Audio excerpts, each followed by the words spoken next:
اوس هم بهرني خبرونه. د اردن د بهرنیو چارو وزارت د فلسطین په خاوره کې د صهیونیست رژیم د اقداماتو د دوام او د فلسطینیانو په تیره بیا د ښځو او ماشومانو په نښه کولو د خطر په اړه خبرداری ورکړی. د اردن د بهرنیو چارو وزارت وایان په سیمه کې د ثبات او فلسطینیانو پر وړاندې د تاوتریخوالي د سمدستي پای ته رسولو غوښتنه وکړه. له بلې خوا د حماس غورځنګ مشرانو خبرداری ورکړی چې په الاقصی جومات کې د صهیونیستانو اقدامات به د خلکو د غصې سبب شي.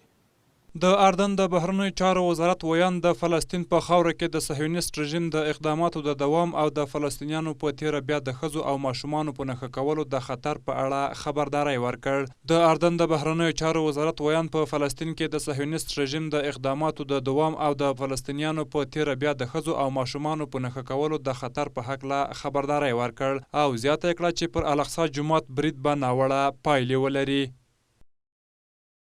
د فلسطین په خاوره کې د صهیونیست رژیم د اقداماتو دوام په تیره بیا په الاقصی جومات د حملې او د فلسطینیانو په تیره د ښځو او ماشومانو په نښه کول به د صهیونیستي پوځیانو لپاره بدې پایلې ولري. د اردن د بهرنیو چارو وزارت هم د فلسطین په خاوره کې د صهیونیست رژیم د حملو او پارونکو اقداماتو د بندولو او د تاوتریخوالي د زیاتېدو د مخنیوي او د هر اړخیزې سولې د ټینګښت لپاره د ټولو ضروري اقداماتو په ترسره کولو ټینګار کړی دی. د فلسطین د اسلامي مقاومت غورځنګ حماس وویل په الاقصی جومات کې د صهیونیستانو اقدامات به د خلکو د کرکې سبب شي. دغه غورځنګ په دغه بیانیه کې ټینګار وکړ چې په الاقصی جومات کې د خلکو لوړه غوسه به د سیمې بڼه او د نړۍ سیاسي نقشه بدله کړي. د غزې خلک د دې لپاره ټول شوي چې یو څرګنده پیغام واستوي چې د عربو او مسلمانانو مشران او د نړۍ مشران یې باید واوري چې په الاقصی جومات د غاصب رژیم کړنې په ځانګړې توګه په قدس او فلسطین کې به په ټولیزه توګه په الاقصی کې د بدو پایلې لامل شي. دا په داسې حال کې ده چې د فلسطین د مقاومت ډلې په الاقصی جومات باندې د صهیونیستانو د پرله پسې حملو په غبرګون کې اعلان وکړ چې مقاومت په پایله کې د الاقصی جومات غږ ته د ځواب ورکولو لپاره چمتو دی. له دې ټولو سره د حماس غورځنګ د سیاسي دفتر مشر اسماعیل هنیه په دې وروستیو کې ټینګار وکړ چې مقاومت د فلسطین له خاورې د صهیونیستي نیواک د ایستلو یوازینۍ لاره ده.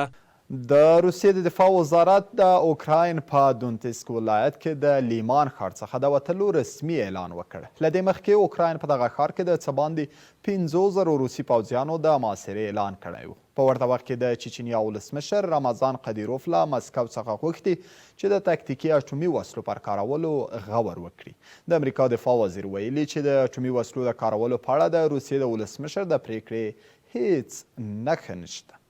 د روسیې د دفاع وزارت په رسمي توګه د دونیتسک ولایت له لیمان ښار څخه د وتلو اعلان وکړ. د روسیې د پوځي چارواکو په وینا لږ تر لږه 15,000 روسي پوځیان په لیمان او د هغه په شاوخوا سیمو کې ځای پر ځای شوي وو.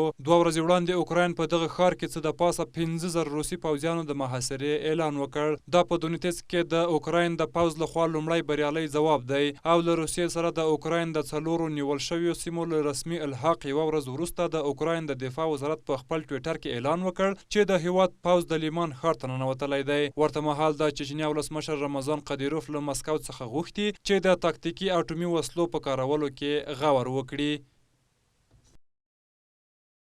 زما پاند په پولو کې د پوځي حکومت له اعلانولو د اټومي وسلو تر استفادې پورې باید ډیر جدي اقدامات وشي.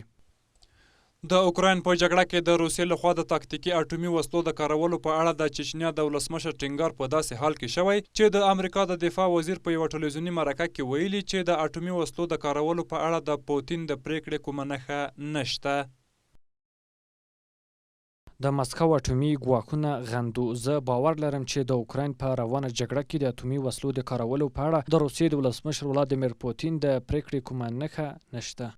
د امریکا د دفاع وزیر دا څرګندونې په داسې حال کې شوي چې لوړپوړو روسي چارواکو او په خپله ولادیمیر پوتین اوکراین او د کیف لویدیځو متحدینو ته ګواښ کړی چې مسکو به د اوکراین د 4 ولایتونو د ساتنې په موخه چې د روسیې په خاوره کې شامل دي د اټومي وسلو له کارولو ډډه وکړي.